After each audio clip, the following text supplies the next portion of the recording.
Oh, Hilton stay, your beds are soft and cozy. No lumpy couch, no stiff futon, no shower line at crack of dawn. Oh, Hilton stay. When you want holiday comfort you can count on, it matters where you stay. Enjoy comfortable rooms and friendly service when you stay with Hilton instead. Save up to 25% this season when you book with Hilton. Hilton for the stay. Terms apply. Every Who down in Who liked the holidays a ton. But where to get great prices on gifts, they had no idea. None. They searched and they searched for great gifts under $25. Gifts for spouses and friends and even their toddlers. When suddenly one Who shouted, Walmart has what you want, knowing they have Lego, Tree Hut, and no prices to flaunt. So they enjoy the holiday season as Who's often do. Cheering and shouting, Walmart has incredible gifts. Who knew? Find gifts they'll love under $25 at Walmart.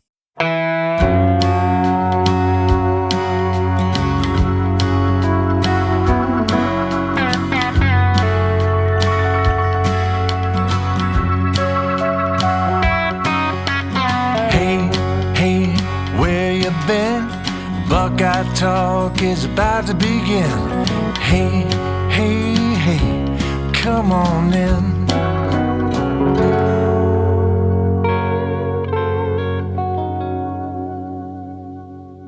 Welcome back to another live episode of the Buckeye Talk Show. I am Stephen Means, that is Stefan Krajisnik, and that is Andrew Gillis. And there's been a lot of things that have happened this week. Some of them are not done happening. And if one of those important things happens while we're in the middle of that live show, we will acknowledge it. The person who writes the stories for that will then leave the live show for a decent amount of time, do what he needs to do, and then he will rejoin us.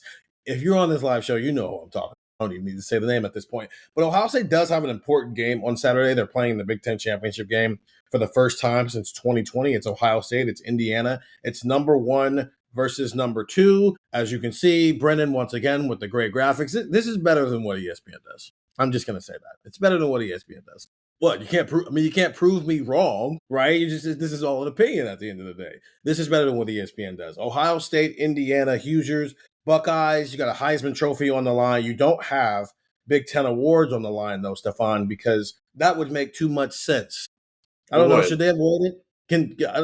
Why couldn't we have waited a week to do the awards? I don't know. I'm fine with the Big Ten awards being exclusive to regular season. Like, these are the regular season awards. But, like, I don't know. All the stats are the same. Gillis, could we have waited a week? No, because we've decided that there need to be 27 teams in each conference now, and only 2 of them get to play in a conference championship game. So, I don't know. There are good players that aren't playing this weekend. So, I'm fine with making sure that they are not overshadowed by teams that, you know, they maybe have just a dude who's playing and that matters. So, I'm fine with it. It's cool. I think they should wait. Especially when 2 of the guys who are up for the biggest award on offense get to play each other on Saturday. But I guess I'll stand alone on that hill. Ohio State, Indiana. Some fun facts for you. Ohio State is 5-1 in the Big Ten championship game since its existence, with wins over Wisconsin and Northwestern. They beat Wisconsin 3 times. They beat Northwestern 2 times. Their one loss came to Michigan State in their first time playing in that game in 2013. This is also a chance to win their 40th Big Ten title overall. Indiana has not won the Big Ten since, Stefan, you're an alum. Do you know the answer? 67. Good for you. 45, I think, is the only other one. Hey. There you go. That was well before Big Ten championship games, though. Yeah, it was. Do you know, Andrew, the last time Indiana beat Ohio State? Nope. Nope. Sorry. You want to take a guess? I don't know. Never? Is it never? Stefan, You want to take a guess? 1988. 1988. We just told you Indiana won 2 Big Ten titles. You think they'd never beat Ohio State? Maybe they never played. 2 teams that have been in the... What? Maybe they hadn't. No, maybe they didn't play those years. Yeah, back when they were playing conference games against Oregon and UCLA. They Right. schedule Indiana. Yeah, the way that God intended. The way that God intended, correct. All right, Big Ten Live Show, as we did last week, we'll be previewing the game. We'll also have some big picture conversations, and we're going to start with those big picture conversations about the Big Ten this year. There are 3 teams expected to make the college football playoff this year. That's one less than that made it last year. Stefan, describe what the Big Ten Conference was in 2025 in 5 words or less. Top heavy. Dang it. I went with 2 words there. It was very top heavy because I think what you have with Ohio State and Indiana and Oregon, obviously the standings tell you have 3 of the 5 best teams in the country, but I do think all 3 of those teams, are national contenders to some extent, right? I think a team like Oregon could maybe benefit from a decent draw in the playoff. Indiana and Ohio State, I think, have proven themselves, at least to this point, to be the 2 best teams in the country. It was top heavy, and that's not necessarily what I expected this year. I thought the conference was going to be pretty deep in the sense of legitimate playoff worthy teams, and then maybe there would be a drop off, right? Like I thought Purdue would maybe take a step forward, but still not be any good. Wisconsin would take a step forward, but still not be any good. But I thought even past Ohio State and Oregon that, obviously Penn State was a top 2 preseason team. I predicted that Michigan was going to make the playoff this year, and they didn't do that. USC kind of was a bit of a disappointment this year to some extent. Indiana, I guess, to some extent has been a bit of a surprise. They weren't really everyone kind of expected a step back, and they actually took a step forward this year. So I don't know. I thought there was going to be, 6 or 7 teams that we could seriously talk about as contenders, whether that be as national championship contenders or playoff contenders. And by the time you got to, November, the image became pretty clear that unless Michigan upset Ohio State, the Big Ten was probably only going to get 3 teams into the playoff. And that's kind of disappointing. We've had the discussions in the past, so we don't need to go back through it again too much, just comparing the conference to the SEC. The SEC was deeper this year in the sense that they had more teams that were probably in that playoff conversation, but they also had more teams that were in that conversation of like number 3 to number 12 and never really had, teams that have solidified themselves as like true national title contenders. I think Georgia's maybe separated from the bunch a little bit here later, but it's just been weird because the Big Ten has 2 or 3 best teams in the country, and then it feels like the next like 7 best teams, with the exception of Notre Dame, are teams from the SEC, and then you toss in Texas Tech and wherever you think Miami stands too. But very odd. I thought it was going to be deeper, and turns out it was a pretty top-heavy league this year. Top-heavy was the number 1 word phrase on my list, and I wasn't going to go first in this, so I knew it was going to get taken. I just thought I had some time. Let's describe the Big Ten in 2025, 5 words or less. Penn State ruined it because look at the conference, and I'm going to just break some news for you. Iowa went 8-4. Does that seem out of the ordinary for Iowa to go 8-4? Maryland, they had a great September, and then they stunk the rest of the year. Is anybody surprised by that? Is anybody surprised that Purdue was bad, that Michigan State was bad, that Rutgers was barely a bowl team, UCLA 3-9, Northwestern 6-6, Nebraska? Like, go look at the ranking, go look at the records, and you're like, that kind of makes some sense. USC went 9-3, Michigan went 9-3, Iowa 8-4, like I mentioned, Washington, Illinois 8-4. I think this is kind of what you expected. I think you thought Indiana was going to be pretty good. I think Indiana is better than people thought, right? I think, we talked about it going into the year of like, wow, if Indiana goes 9-3, that's still a really successful 2-year run for them because they went to the playoff last year and now they're 9-3. And wow, what good news for Kurt Cignetti. But that changes things, right? Like when you go 12-0, I think everybody knew Ohio State was going to be good. I think there's some wiggle room here. Kind of like you knew Ohio State was going to be good. People nationally and maybe even us or fans of this team maybe didn't think they were going to be this good, like bordering on historic good. Oregon, I think people were kind of aware that they were going to be pretty good. And then everything else just kind of fell into place except for Penn State. Like you guys say top heavy. It's not unreasonable to imagine a scenario where it's even more top heavy, where you have a 10-2, 11-1 Penn State team with, maybe even they lose to Indiana and Ohio State, but they're able to win one of those games against Oregon, Indiana, and Ohio State. And maybe that changes their fortunes, right? Like we talked about it before, like, hey, if Penn State beat Oregon, what record do they finish at? And where do they finish? And maybe the answer is just 10-2 because you don't think they're beating Indiana or Ohio State. But 10-2 with a win over Oregon means that you would have had 4 10-win teams in the Big Ten. I think everything kind of went as we expected it to go, give or take. Well, this team was maybe a game or two worse. Hey, this team was maybe a game or so better. But Penn State being 6-6 and really just kind of collapsing like that, I think really kind of changed the outlook of the conference, because as we do this now, Ohio State, Indiana, Oregon are all going to make the playoff. That's it. And I think Penn State was maybe the team that everybody thought could be that fourth team. I think we all predicted them to make the playoff, if I'm not mistaken. I think we all had them in the playoff. I think some of us had, like Stefan said, Michigan. I don't think anybody had USC, but like we all kind of thought Penn State was going to be there, and they weren't. So Penn State changed, I think, the direction of this conference for 2025 because they stunk. Entertaining, but disappointing. And that's not just about the fact that Penn State was the preseason Big Ten favorite and preseason number 2 team in the country. Like, Indiana is great. The fact that they built on last year is great. The fact that Ohio State has been the epitome of like, we don't rebuild, reload, that entire concept this year. And now we're getting ready to start talking about a game that's between the number 1 and number 2 teams in the country as the only 2 undefeated teams left in the country. I think it's pretty cool. I think it is pretty cool that in back-to-back years, the remaining undefeated team left was the Big Ten champion. I think that's pretty cool because Oregon was obviously undefeated going into the college football playoff last year. Penn State's Penn State.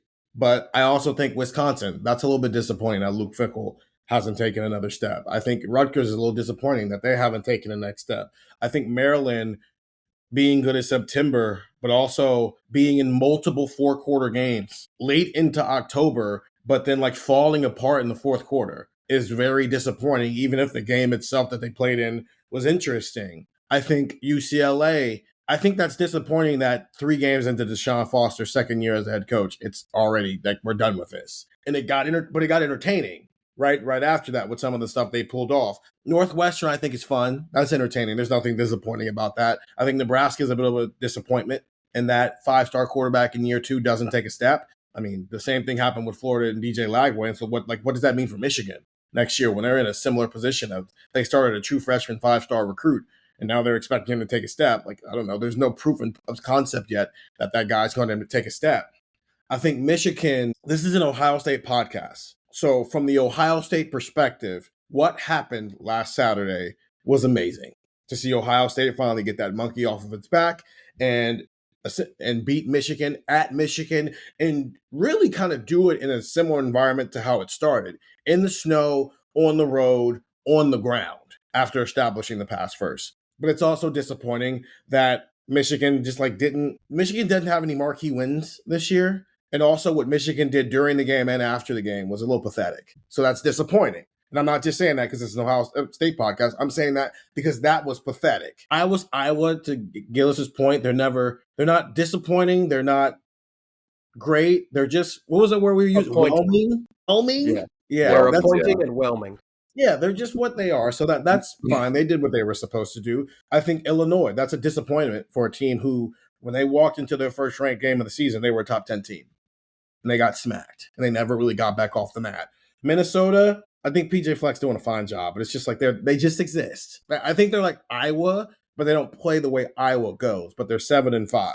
I think Washington is, quite frankly, a bit of a disappointment. And not because it's Jed Fish's second year and they went, 8-4 this year, but because I felt like every time we were ready to highlight Washington, they dropped the ball. Whether it was the Ohio State game or they had games later in the year where it felt like as soon as somebody was yelling at me on Twitter about why Washington wasn't ranked, they would play it away on Saturday that would go, that's why Washington isn't ranked. And so that's what I think created this top heaviness that we're seeing, Stefan, is, Gillis, State's the extreme version of that because they were the preseason number 2 team, preseason Big Ten favorite, and they finished the year barely being bowl eligible and under 500 in Big Ten play.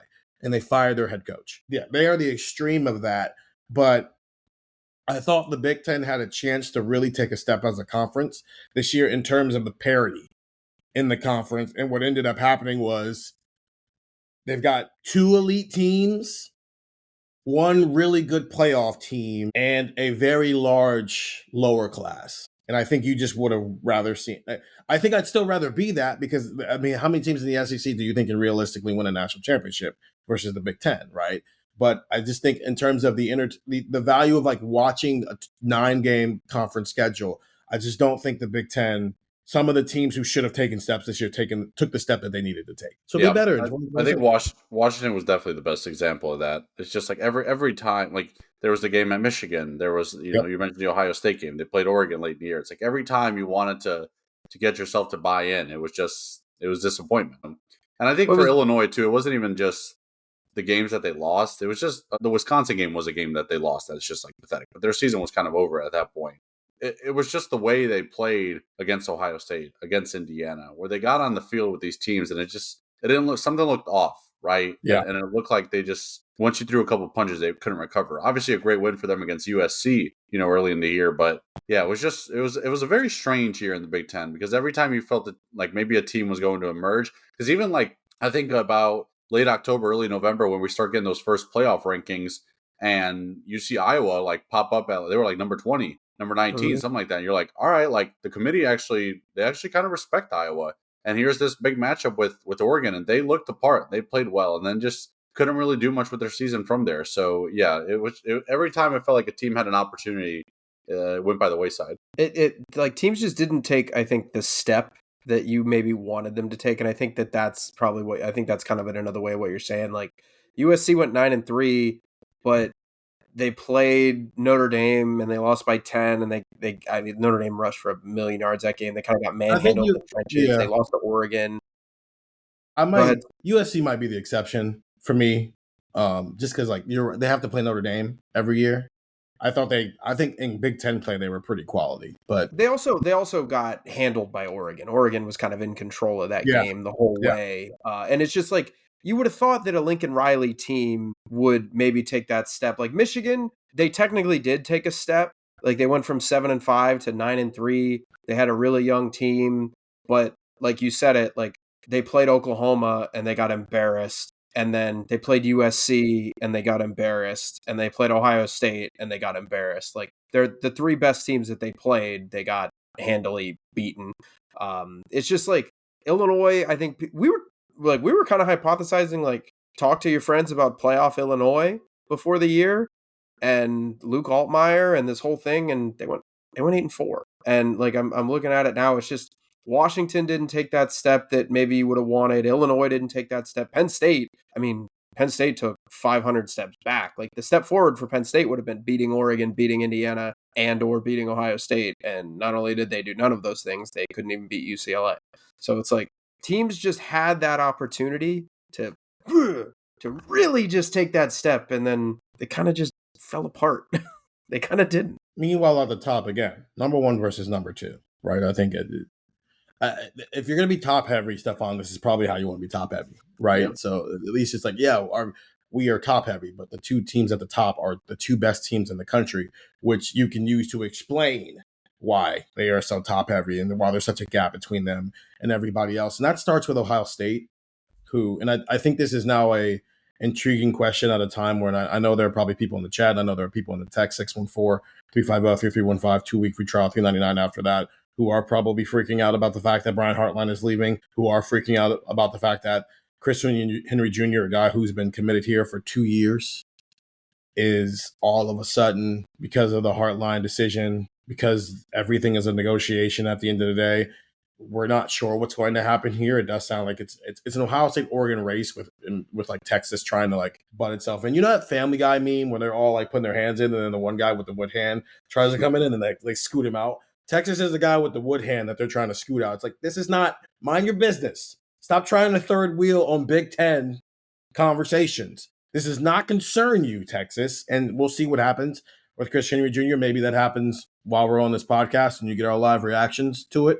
Or maybe it happens. I mean, it doesn't have to happen on Thursday either. It can happen Friday, right? He has all week to do this. As long as it's done this week, he's fine because he's early enrolling regardless of where he goes. Does Ohio State have to beat Indiana on Saturday to be the clear number 1 team in the Big Ten? And this is not a number 1 in the Big Ten for the standings, but a conversation about the bigger picture of where the Big Ten is headed. For this season, yeah, I think so. And going into the playoff, yeah, I think so. Because the conversations that we've had about Ohio State, about how they, they're the only team in college football that looks kind of unbeatable and they look complete and all this and that. I think a loss to Indiana would poke some holes, right? And I think it would kind of shift the conversation to whatever everything Indiana has done this year and how good they would look. I think that they would be the clear number one this year. Now, what I will add on top of that is I'm not talking about betting odds. I think going into the college football playoff, Ohio State would probably still be, the betting favorite to win it all, right? They're a team that's done it before. They're a team with a lot of talent. To suggest that just because Indiana beat them once means that they can beat them again if they were to meet in the national championship, all of that would probably be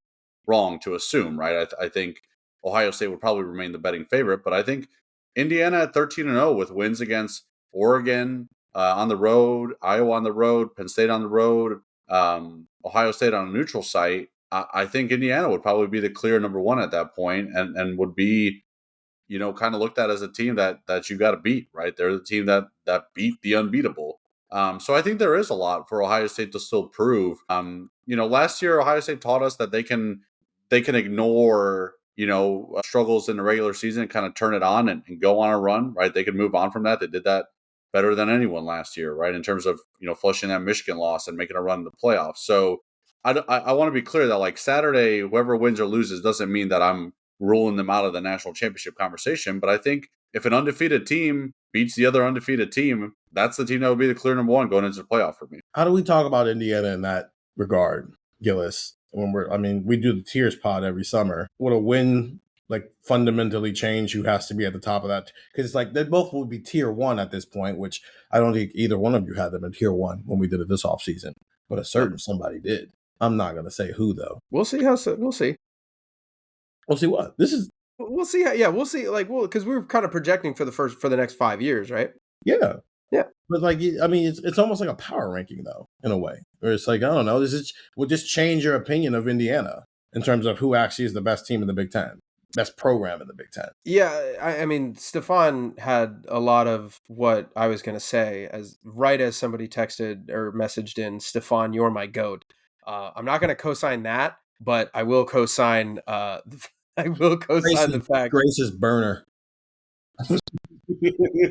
I will co-sign the fact that of a lot of what he said. I think for this year, like it definitely changes your opinion. I think, like Stefan said, Ohio State would definitely have something to prove going to the playoff. I still think they would probably be the betting favorite. Obviously it depends on how Saturday goes. But I think long term, you're putting those two programs kind of side by side because, or at least going into this, obviously, there is kind of the looming question of like Oregon is also going to make the college football playoff. So like, we'll see how that plays out. Indiana beat Oregon this year. We'll see what the playoff brings, but this definitely would put me in more of a mindset and more of a mentality to think that Indiana's staying power is not just, hey, they're good, but like, there's not an asterisk. There's not a however or a but or a like there's not that coming out of whatever you say about Indiana. It is, they are on par with Ohio State, because I don't think any of us are going to pick Ohio State to lose in a blowout. And like, that would be like the only real thing to where you're like, whoa, maybe what Indiana's building here is different, that would make you say that they are so much better. But, I do think, I do think long term an Indiana victory makes you look at them and go, Cignetti's got this thing humming long term. And frankly, you could probably look at it and say, this isn't even fully operational Indiana Cignetti, right? Like, this isn't even, they're landing high school 5-star recruits, Kurt Cignetti, because that's what this win to me would mean for Indiana. Is it's a proof of concept win of just, hey, we weren't ready last year. We were this year. And now we're ready to go. And now we can crank this thing up to another year. I think there's an element too of like, we're on the side of covering Ohio State, right? Yeah. When you're on the other side, beating Ohio State does wonders for a program. And I'm not just talking about Indiana doing it for the first time since 1988 and kind of what it would mean for them. But like, we talk about Oregon in a different way because, yeah, they got their butt kicked against Ohio State in the Rose Bowl. But guess what? They beat Ohio State last year. So we always have to do the well, but, Did Oregon in the Rose Bowl look any more competitive than Indiana when they came to Ohio Stadium? No, not at all. But Oregon beat them earlier in the year. So I think a win for Ohio State goes a long way for the program.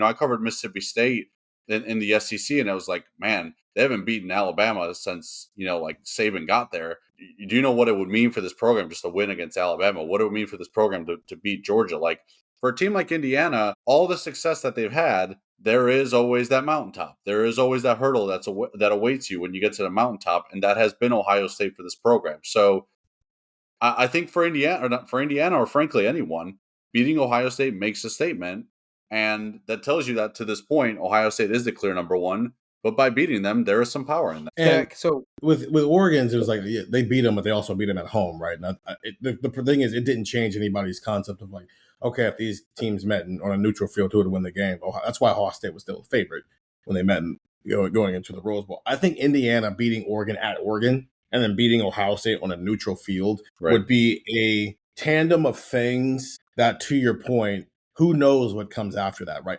Ohio State can't have like a statement win against Indiana. It can only like check off goal number 2 of all the things they want to do this year. Indiana beating Ohio State is like a statement win of a program that's like, okay, last year we got our butt whooped. We clearly didn't belong on the field. We learned from that. We made some tweaks. Some guys got better. And then we spent 12 weeks showing, hey, and proving to ourselves more than anything, we belong on the field with Ohio State. And then to get on a neutral site field with Ohio State in a game that obviously it doesn't change anything in terms of the college football playoff. Both of these teams are getting buys. But you're playing for a trophy still, and it's on a neutral site. For Indiana to walk out Saturday as a winner, I don't know if I do not think it changes who is the best program in college football. But it does start a conversation of how close is Indiana to becoming the best program in the Big Ten. If Cignetti gets this win and the Oregon win, it seems like they've had a pretty decent second recruiting class there. Maybe they attack the portal the right way. And it's coming at a perfect time because a lot of these guys who will be responsible for what Kirk Cignetti's done the last 2 years are leaving.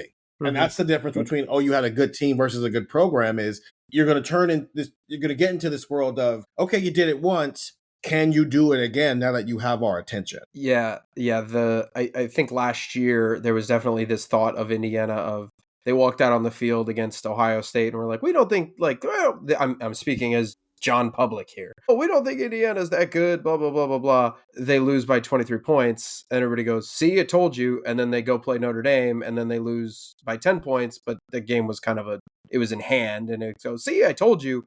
I think a win for Indiana, like beating Oregon's one thing. Ohio State's a different monster. Like Ohio State is just that different beast. We talk about who has more to gain, who has more to lose. I know that's not part of what we're going to do today. It's like, man, Indiana winning this, like that really changes things because if Indiana goes out and like if they lose 35-15, like or 38-15, like they did a year ago, there would be this, Indiana gets on the field with this. There would be this thought, and I think this would completely erase that.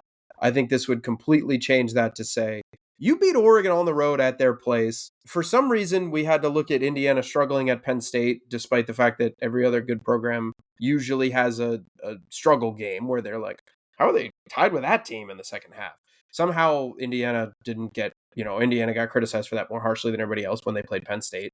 But then you beat Ohio State. That to me, like you said, Stephen, when you pair those things together, it is a different beast because I still think while they deserve a lot of credit, I'm probably not going to do it, but I still think there's going to be a lot of thought out there if they get, kind of run off the field of, well, they're still not there yet. And frankly, they're not even close. Like, I think people would kind of disregard that Oregon win, but man, you beat Ohio State if you're Indiana, and this thing cranks up to a gear that I don't think many people thought was possible. I think if they get blown out, it just puts them in Oregon looking at each other in the eye, honestly. I don't think – the reason why one of the things I did wasn't go with who has the most to gain, who has the most to lose. I don't think either of these teams has anything to lose, either tangibly or, for the sake of a hour-long podcast. I just don't think – this is a win-win situation for both teams on Saturday, which is why, Stefan, you've written this week, an idea of like the most non-consequential number one, number two team game we've ever seen, because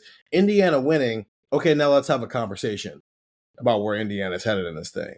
Indiana losing, okay, we already thought Ohio State was better.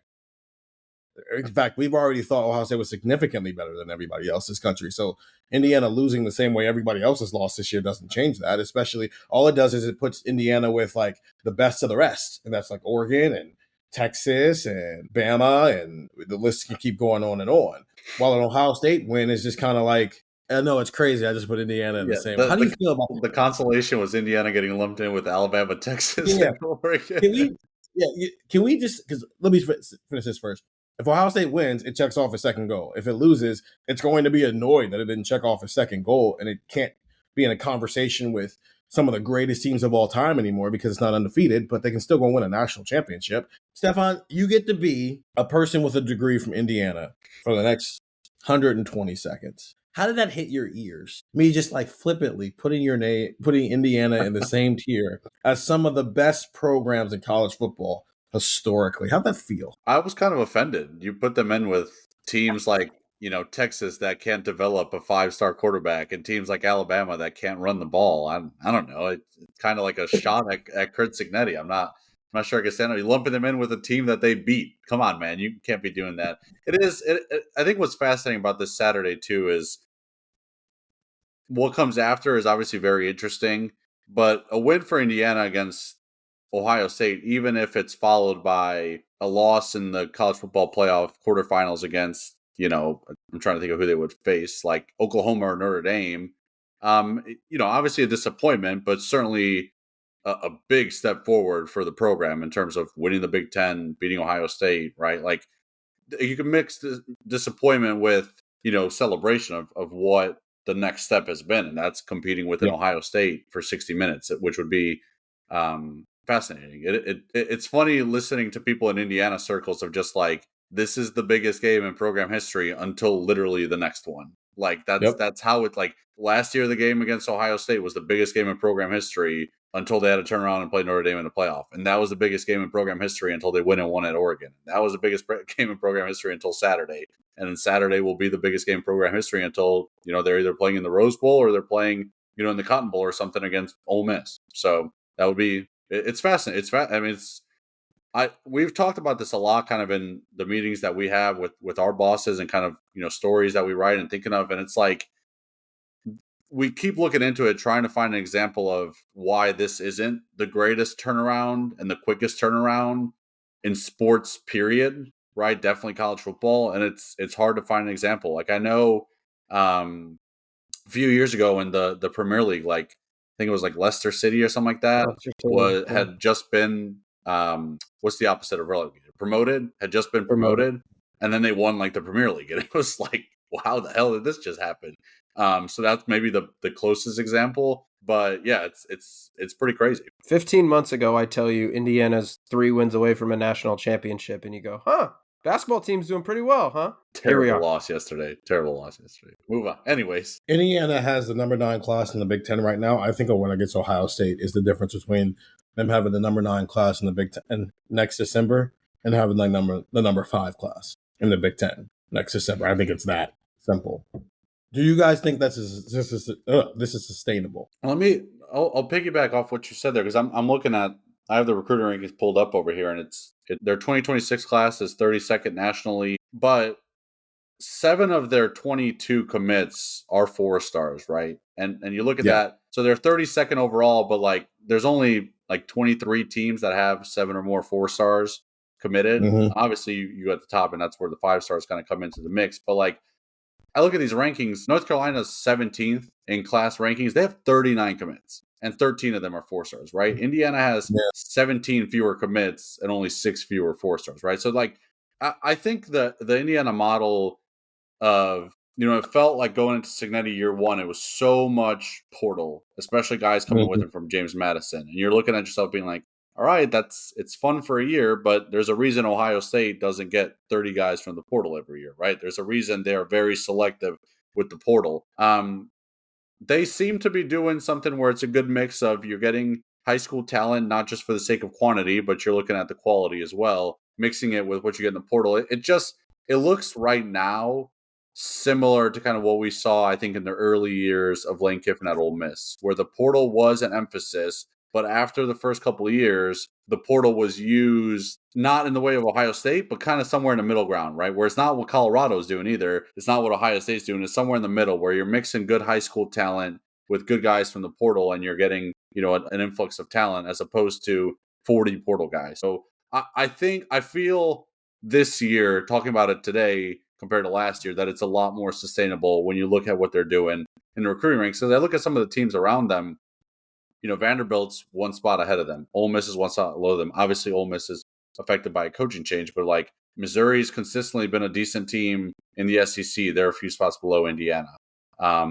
Utah's a few spots ahead of Indiana. Iowa's a few spots of Indiana. So like, I think right now it feels a bit more sustainable. And then you throw on top of that the resources that they have. I mean, Indiana's got money. They're not shy about it. In the new era of college football, it seems fairly sustainable. Yeah.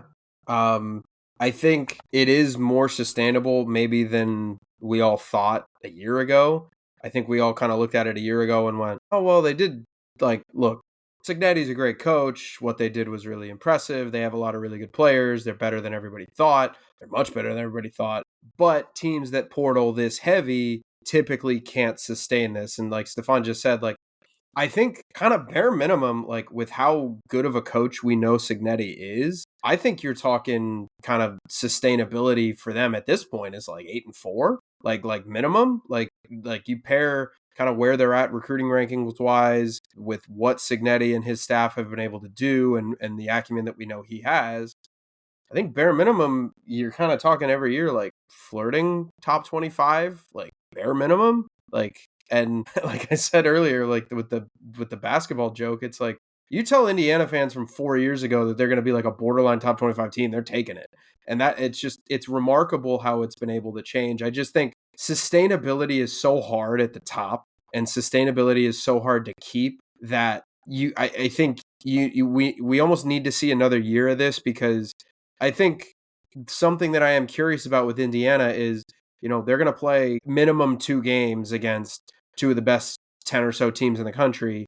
And, at some point, you're going to need your evaluations of those 3 and 4-star players to beat out, while less than there was 10 years ago, you're going to need to beat out 5-star players from a Georgia, right? You're going to need to beat out your 3 and 4-star guys that you're having in the portal. They had 7 4-stars this year. You're going to need those guys to play like 5-stars. You're going to need some of your evaluations to hit a little bit more. So that's a long way of saying, yes, I think they can sustain it.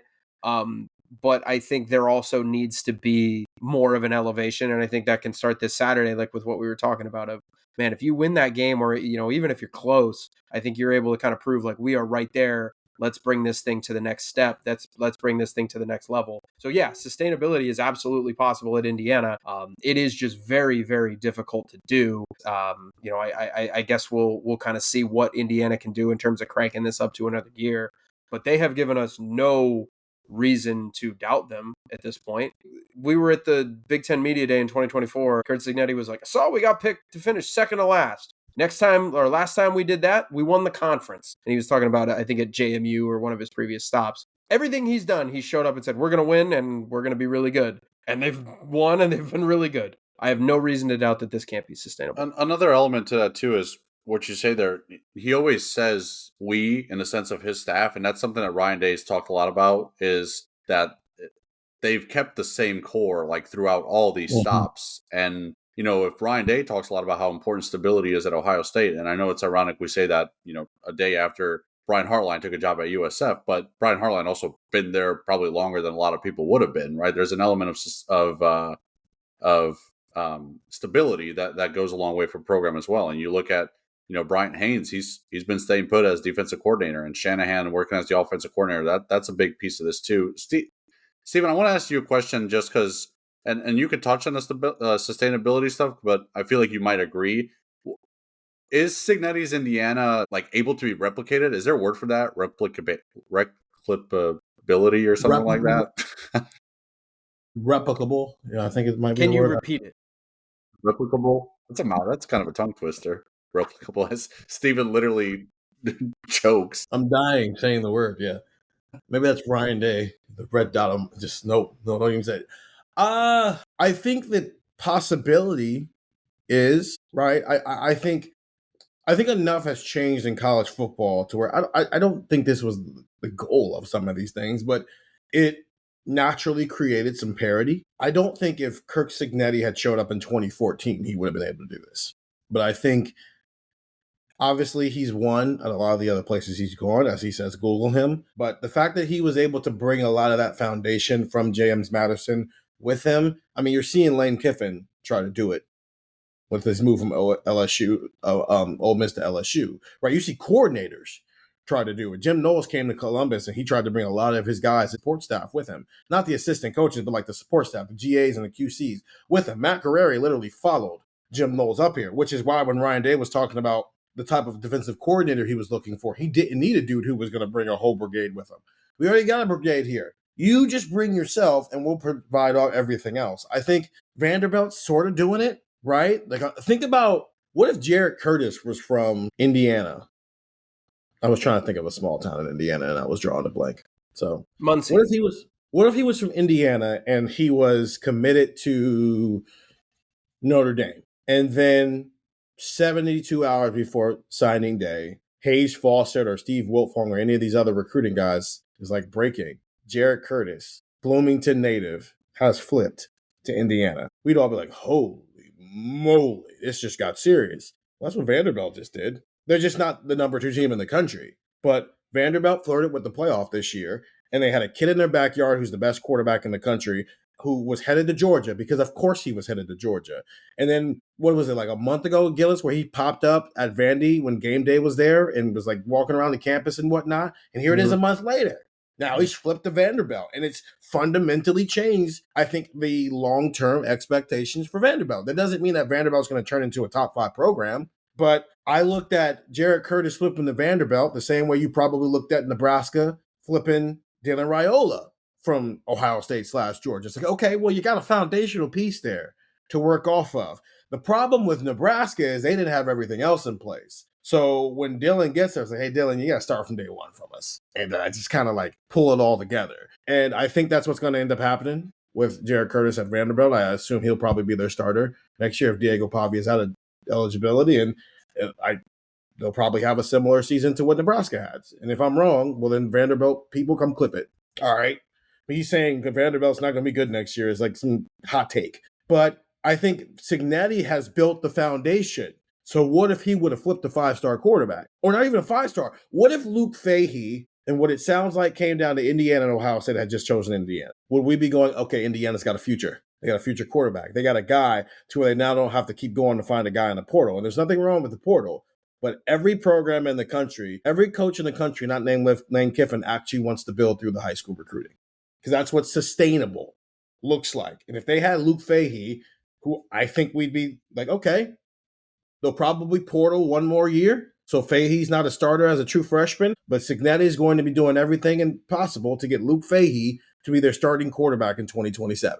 I think we'd be viewing them differently. So I do think it's replicable. Is it going to be easy? No, you got to find a coach who is willing to do what Kirk Signetti did. And that's kind of be a troll, enough of a troll to like get everybody's attention. It was what he did last year was very, hey, everybody look at me. And then he backed it up on the field.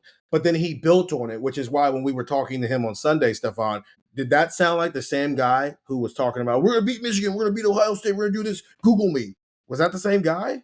No, because now he's built something and he can go from there. But you got to find a coach who can galvanize everybody around you in a way that makes, because Indiana's not the only school that's got donors and that's got alum with money, but someone's got to give them a reason to give the money. And I think that's what Kirk Signetti did. And so that's why I think it's sustainable, because there are people with money who are like, we're going to make sure this is sustainable because we believe it. This episode is presented by State Farm. Having insurance isn't the same as having State Farm. It's like needing the protection of an offensive guard on the football field, but getting an elementary school crossing guard. Sure, they're both guards, but you can only trust one to keep your quarterback safe when the game is on the line. So don't settle for just any insurance when there's State Farm. Like a good neighbor, State Farm is there. Here's my 30-second story with Guinness. As soon as my sister and I get home for the holidays, we don't even unpack. We head straight to our pub. The bartender already knows our order, Guinness and fries. We laugh all night, catch up with old friends, and walk home with faces sore from smiling. It's one of my favorite nights of the year. That was my 30-second story with Guinness. Guinness Draft Stout. Please enjoy responsibly. Imported by Diageo Beer Company, USA, New York, New York. Let's talk ball. Let's do it. Indiana will win if, Andrew Gillis. Indiana will win if you got to put a lid on the big plays for Ohio State. You got to keep everything in front of you. You cannot let them throw deep to Carnell Tate and throw deep and kind of make just plays that fundamentally change a game. Because imagine this scenario, and happened last year. It's possible Indiana gets the ball first. They go on a 6-minute touchdown, and the 70%, 60%, whatever it is, fans at Lucas Oil for Indiana are losing their minds. They're going nuts. They're screaming. They're yelling. They're thinking about the Rose Bowl. They're going, oh my God, we get to go to California in late winter in Indiana. This is great. Or early winter. This is great. And then on the second play of the game, Carnell Tate goes 65 yards for a touchdown. And all of a sudden, you're back to square one, and you just went 75 yards against the best defense in the country, and now you got to do it again. That is a problem for Ohio State. That is a problem for Indiana, excuse me. I'm looking at Julian Sands' PFF numbers right now. He's ridiculous. Down the field, he's 16 of 19 between the numbers for 635 yards, 8 touchdowns, and a 158.3 passer rating. That's using the NFL passer rating. That's perfect. That is literally a perfect passer rating. That's a deep throw. That's more than 20 yards. Outside on the left hash, 4 of 8, 206, 2 touchdowns.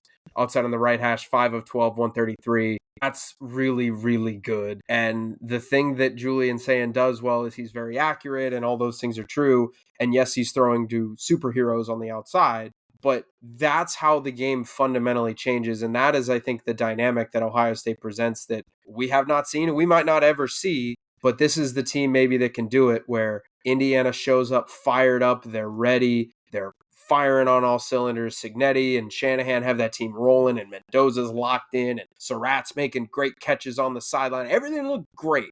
And then OSU gets the ball and they score first because they hit a big play. Or Indiana's controlling the game and they hit a big play. And it's like, ugh.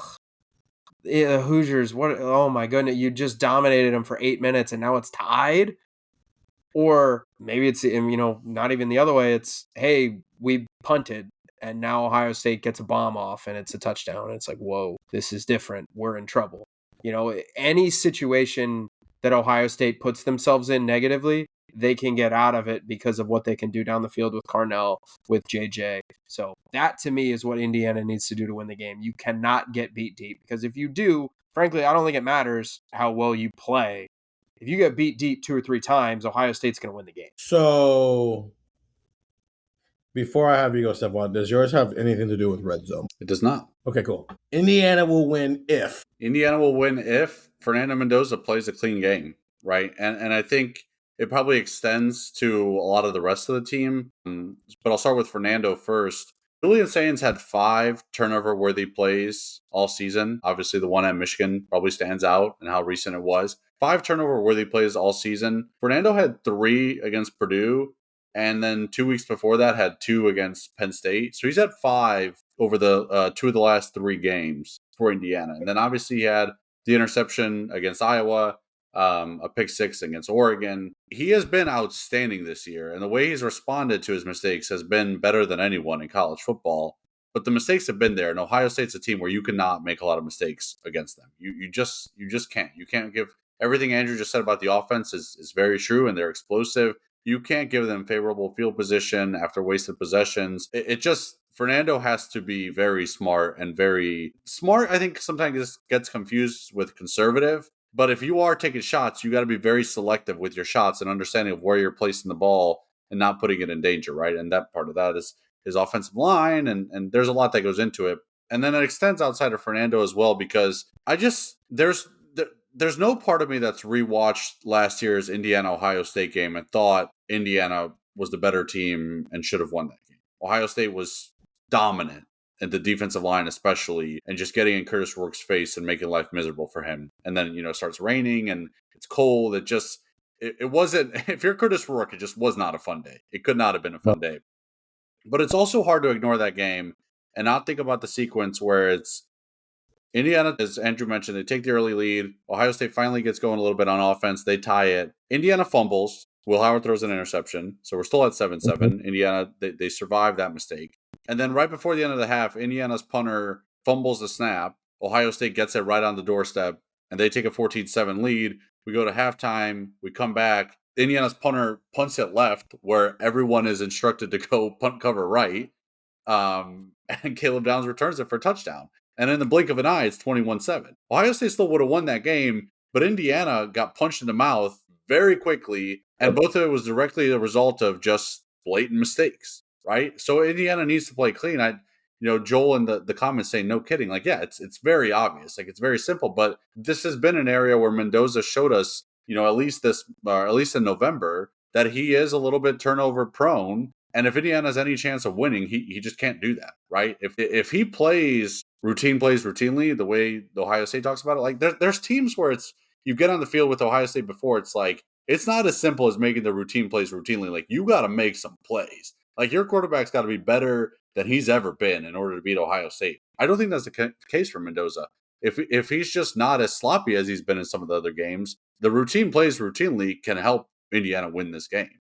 I think they're good enough to where they don't have to do something out of like the realm of possibility to win this game. They gotta make some plays, but they can't afford to make mistakes. Otherwise, they're just gonna have no chance, and it's gonna look like what happened last year. Does anybody have a red zone point? Not in this Me, but you do have one. A little bit later in the most to gain. Oh, in the most to gain. But it's more about Indiana's red zone than Ohio State's red zone. I have like multiple. I'm nuts. You've worked with me for a year and a half. You know this about me at this point. And I have 30 million things going on, which is why when Ryan Day was like, I don't know, man, I just thought about what if things go down? I'm like, yeah, that makes sense. Because I would be thinking about that type of crazy thing at that time last week.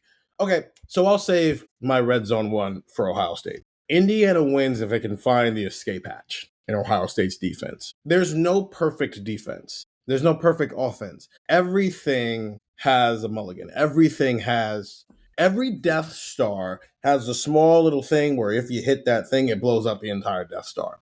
Star Wars point. I love Star Wars.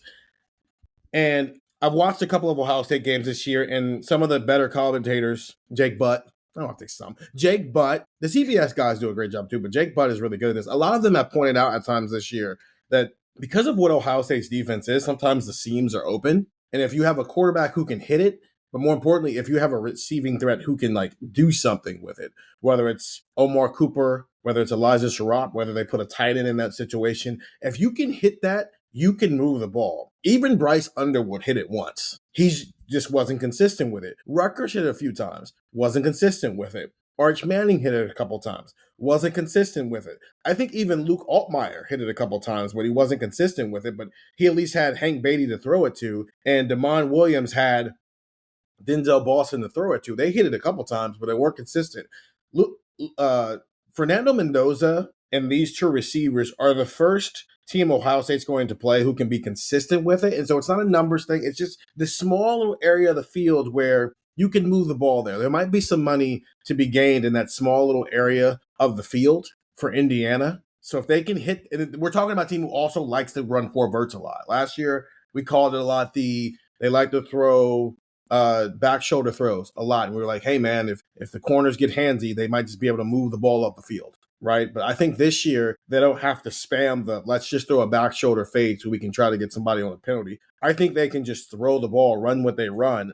And if they hit it enough times, all of a sudden, 15-yard chunk there, 12-yard chunk here, 21 chunk yard here, all of a sudden you're blinked and you're like, man, Indiana's figured out Matt Patricia's defense. Yes and no. They found the escape hatch, which again exists in every defense. Like every defense is designed to significantly take away one thing, but it also has to give up another thing, right? Whether it's you're an aggressive, you blitz a lot, so you leave your corners on island. So, okay, if your corner gets beat, it's an explosive play.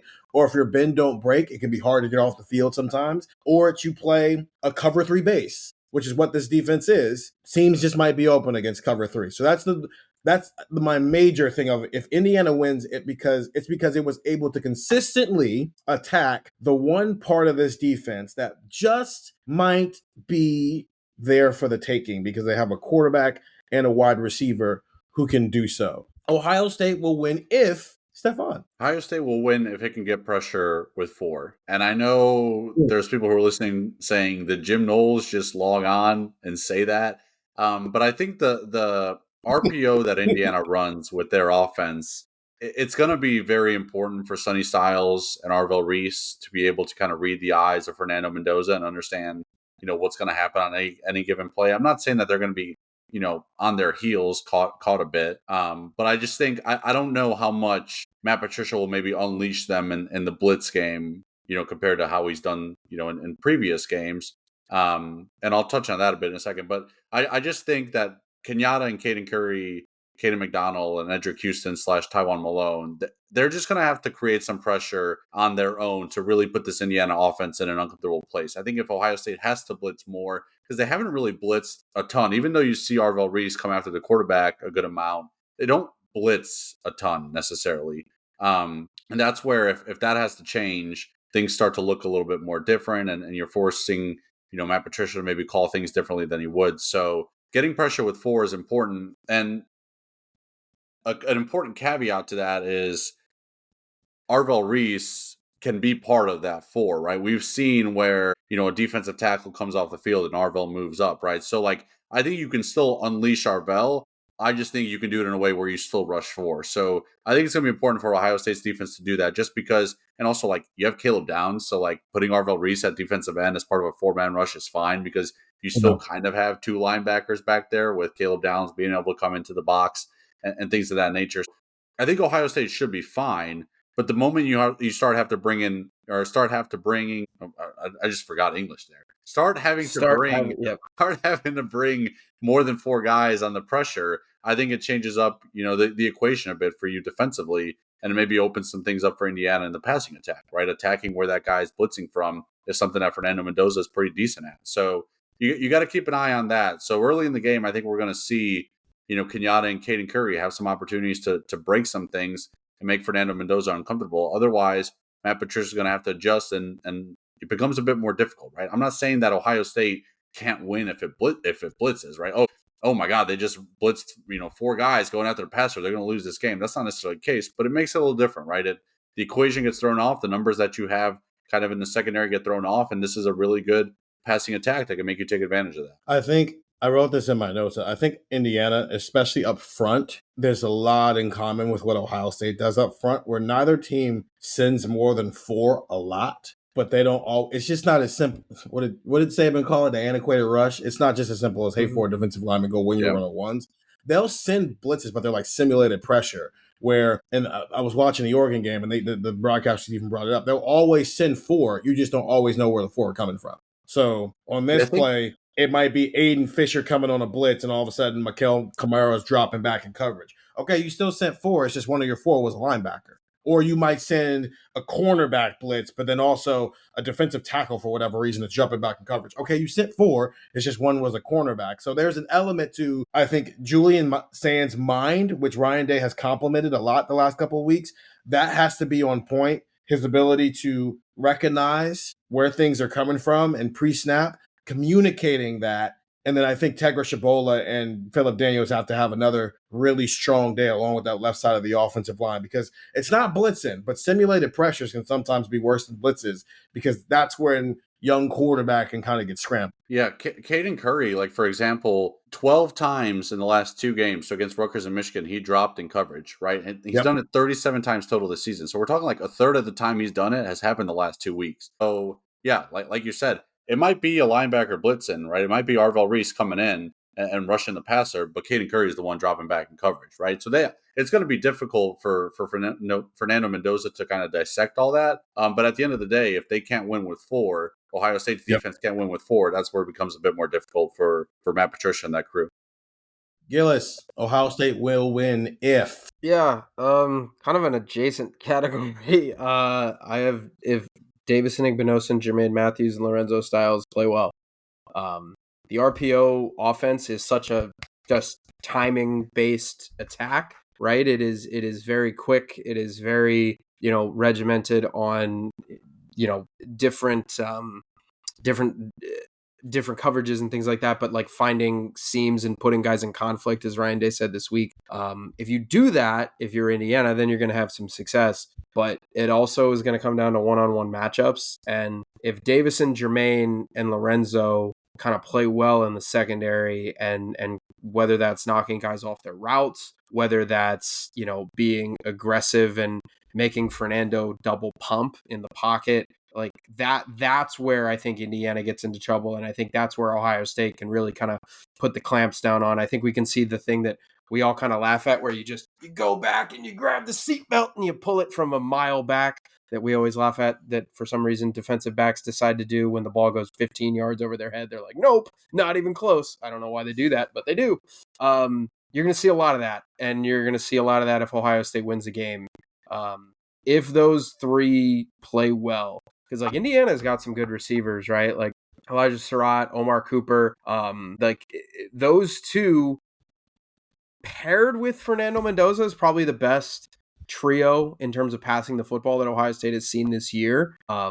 Especially with like you go back, I mean, it's like, what's the other comparison? Like Arch Manning. Like there really hasn't been like a whoa, like this team can really air the football out. Like maybe Washington.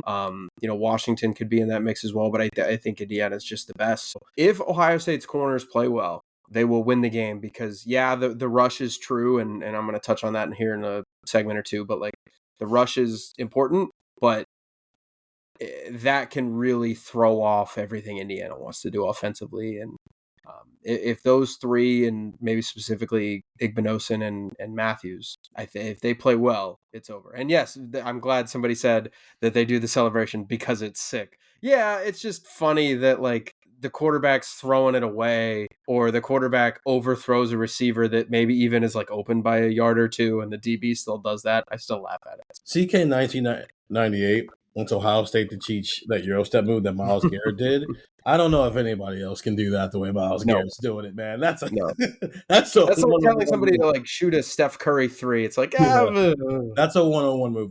Yes, I'm glad you included Lorenzo Styles in that conversation as well, because Amari Cooper, 58 catches, 804 yards, 11 touchdowns. Elijah Surratt, 48 catches, 650 yards, 11 touchdowns. They're tied with Jeremiah Smith for the most in the Big Ten. Of course, Elijah Surratt missed 2 games, including that Penn State game where Indiana had that game-winning drive at the end where Omar Cooper made what I think might be the best catch of the year. It's either that or that kid from Miami who had the catch earlier in the year. But the reason I'm glad you included Lorenzo Styles into that mix is because Amari Cooper Jr. spends most of his time in the slot. 83.3. Can we save that for most to gain? Oh, gotcha. Ooh, this is going to be interesting. Yeah, that's what Stefan just did. Yeah, seatbelt. Just seatbelt on, Steven. I know what everybody's are, and I knew what Gillis's was, and so now this is going to be a really fun most to gain. Ohio State wins if they finish drives in the red zone. You want to know who the best team in the country is at red zone defense? It's the team they're playing on Saturday. Indiana has only allowed 27.78% of their red zone trips to end in touchdowns. And I think that is the only potential Achilles heel for Ohio State's offense, is that sometimes they can get to the red zone and get stalled. That's what happened in the first 3 games, really the first 3 or 4 games. And it's why Ryan Day was saying ahead of the Minnesota game, the goal was 75%. And I wrote that story about it at cleveland.com OSU about a month ago about, like, is that even a feasible thing to do? And I researched it, and it's not easy. There's not a lot of teams over the past decade who have been over 75% touchdown conversions in the red zone. That's a pretty difficult thing to do. But the red zone issues, I don't think they're as big of have been as big of a deal since November. Partially because against Penn State, they were just throwing 40 yards down the field every single time, but also they were playing bad defenses. But then it popped up again on that first drive against Michigan, the first full drive, right? They only played 2 plays on the first drive. On that drive where they got stalled at like the 1 yard line because they tried running it with CJ Donaldson. They tried sneaking it with Julian Sand. They tried goal line fading it to Jeremiah Smith. And then just when they thought they had Michigan all ready to oversell on the run And Stefan, I know Ryan Day talked about that on the radio show. They were ready. They called a play action pass, and you were going to have Jelani Thurman low, and you were going to have Bennett Christian high. And it was essentially a high-low look, a levels look. And it worked. Jelani Thurman is open in the back of the end zone. False start Bennett Christian. So now you've got to settle for a field goal. So instead of it being a 7-6 game, it's a 6-3 game. And we all know how the rest of the game played out, so it didn't end up mattering. But I think those types of plays are going to matter on Saturday. If you get to the red zone, you have to score. Ohio State is 30th in the country in red zone conversion rate, and they are 6th in the Big Ten at scoring touchdowns in the red zone. It's 69.35. They're right behind Oregon, who's 5th in that category. And it's the red zone touchdowns for Ohio State has become this thing that isn't a thing until it's a thing. And what you don't want to do is be looking back Saturday night and we're going, how did Ohio State lose this game when they dominated it for 60 minutes? Well, they didn't finish drives in the red zone. The Fiesta Bowl in 2019, yeah, we can chalk it up to Sean Wade ejection and a forced fumble, scoop and score that ended up being a incompletion. Those plays mattered. I'm not taking away from those plays. But Clemson was in position to turn those moments into a win because early in the game, they didn't finish off drives in the red zone with touchdowns. And you can't have that. You can't have the drives not finishing in the red zone. You got to finish off drives in the red zones. If they do that, I don't know how Indiana stops this offense. Because if Ohio State is able to be explosive, but then also finish off drives in the red zone with touchdowns, I think this thing can get out of hand very, very quickly. Gillis, Indiana loses if. Yeah, Indiana loses if we see a repeat of what happened on their offensive line from a year ago. Stefan was kind of talking about those big moments and those big plays, and that's true, right? Like those things definitely were there. However, that Indiana offensive line just collapsed, right? And, there was, I think Cignetti talked about the silent count being an issue. They had a couple false starts, if memory serves, in that game. It just didn't go great. It did not go well for them. The offensive line was not good. Ohio State had 5 sacks. Cody Simon had 2.5. Like, they dominated. Curtis Rourke was under siege the entire game. If that happens again, like Stefan was talking about, getting home with 4 for Ohio State, get home with 4, 5, or 6. If Fernando Mendoza is going down 5 times again, I feel really good about Ohio State winning the football game. Now, Indiana has definitely gotten better on their offensive line. Carter Smith, he's their best pass blocker per PFF at tackle. Really, really good. Pat Coogan, I've talked about him this week, is like a really, really important add for them in the middle at center. Drew Evans, another at guard, another really good pass blocker.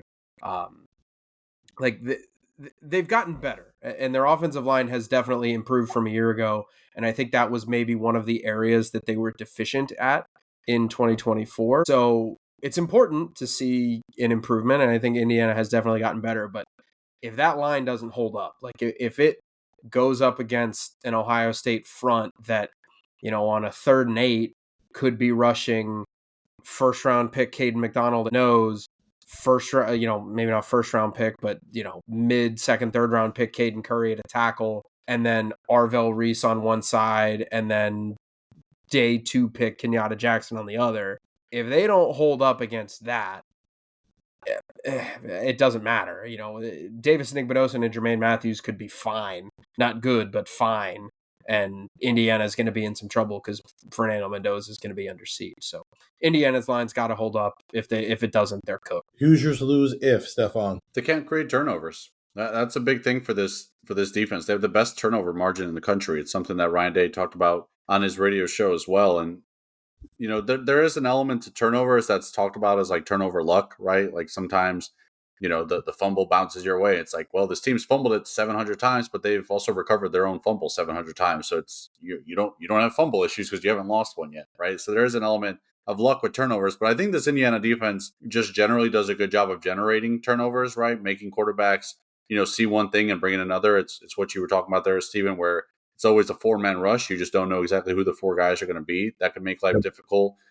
for Julian Sand. Ryan Day has talked about ball security with these running backs. We saw C.J. Donaldson have one late against Penn State. We saw Bo Jackson have one at the goal line against Rutgers? Is that what game it was? Yeah.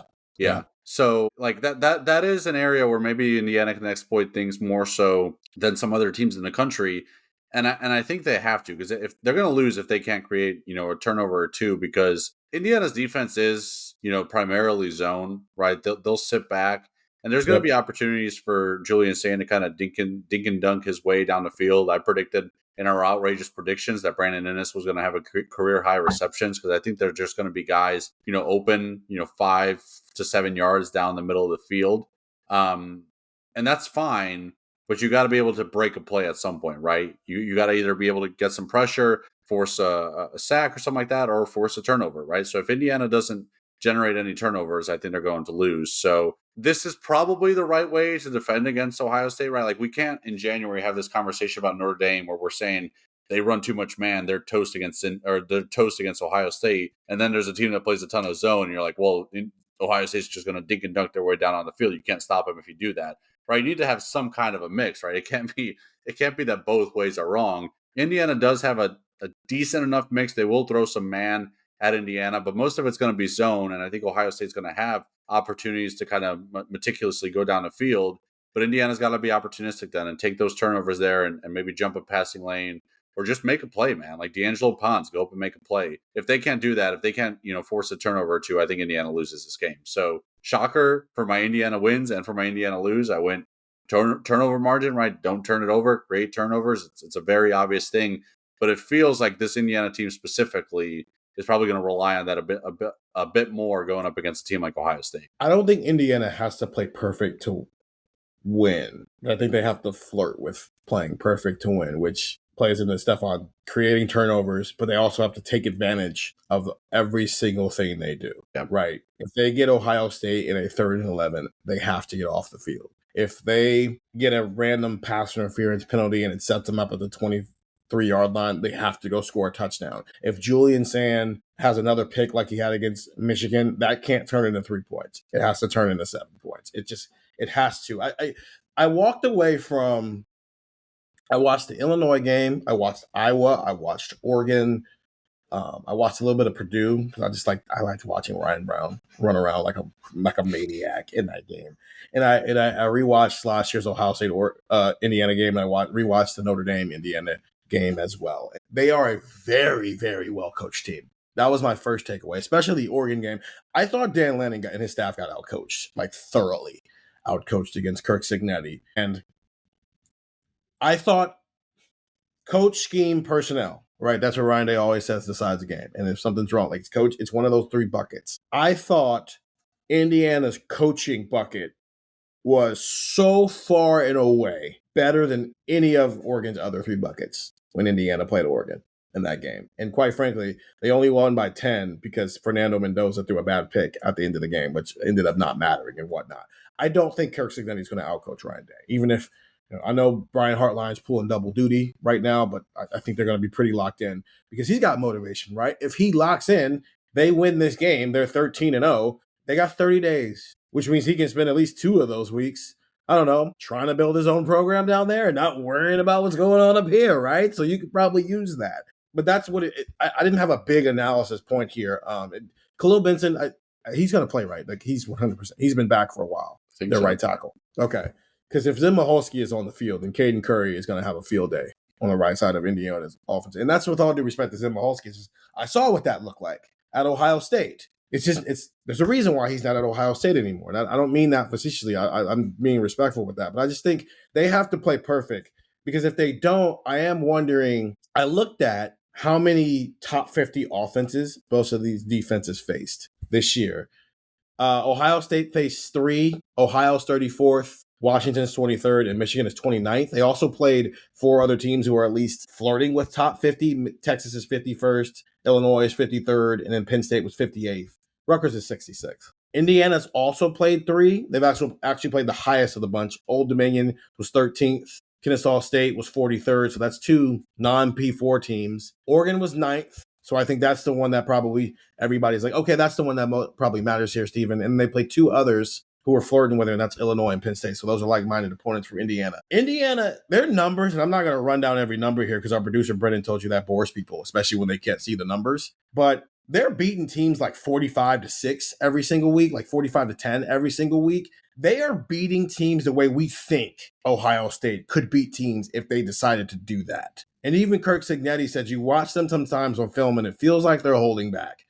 I didn't watch Indiana in any of those games and go, I think they're holding something back. I just think this is what they are. While Ohio State, if they choose to go to that gear, even another coach just told us that he thinks this team has another gear that they're choosing not to do, which tells me if Indiana doesn't play perfect on Saturday, they're going to lose. And maybe I just spent way too much time coming to that conclusion, but I watched a lot of ball, so it was fun. Stefan, Ohio State will lose if. I don't think Ohio State can afford to have many special teams miscues. And it's ironic because last year that's something that hurt Indiana a ton. But if this is going to be a close game, if it's going to be a number 1 versus number 2 type of game, and everything that we just talked about comes to fruition where Indiana plays, close to a perfect game, or Indiana can get, some pressure on Julian Sayin or whatever it looks like, right? Or Indiana can create turnovers. Special teams has proved to us last year that it's a pretty important phase in this matchup, right? And it kind of feels like this year, Ohio State's the team that's had some more special teams issues coming into this game, right? Like Indiana has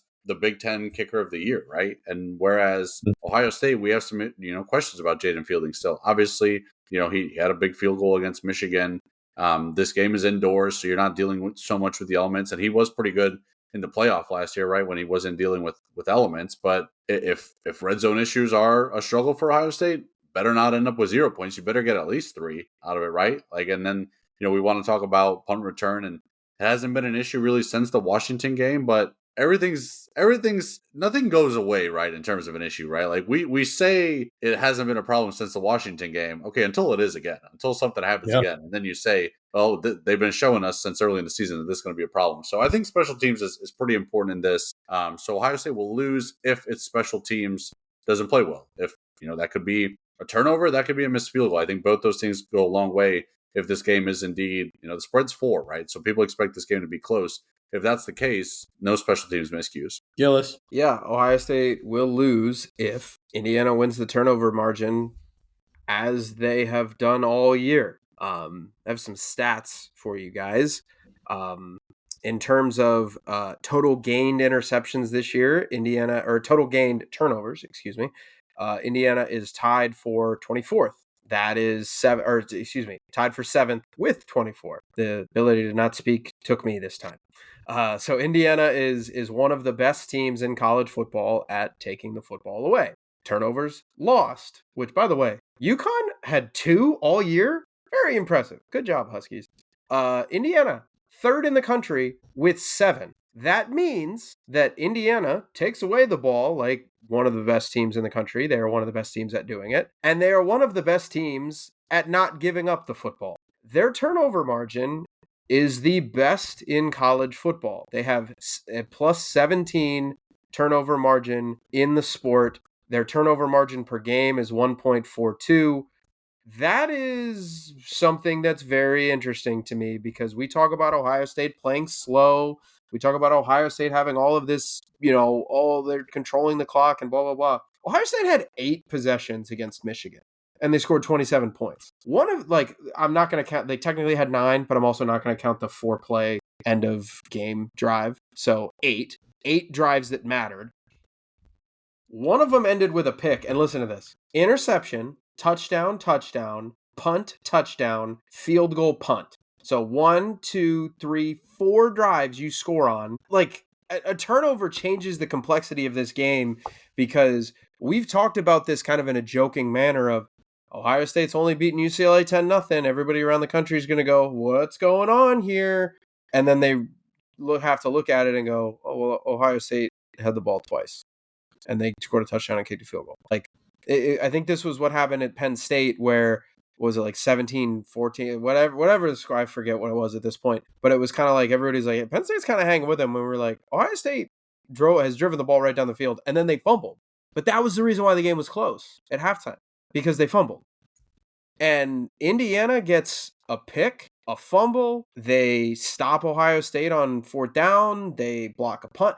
whatever the case is, if Indiana wins that turnover margin, again, as they have done all year, they are quite literally the best team in college football at making sure that they will take the football away from you and they will not give you the football back.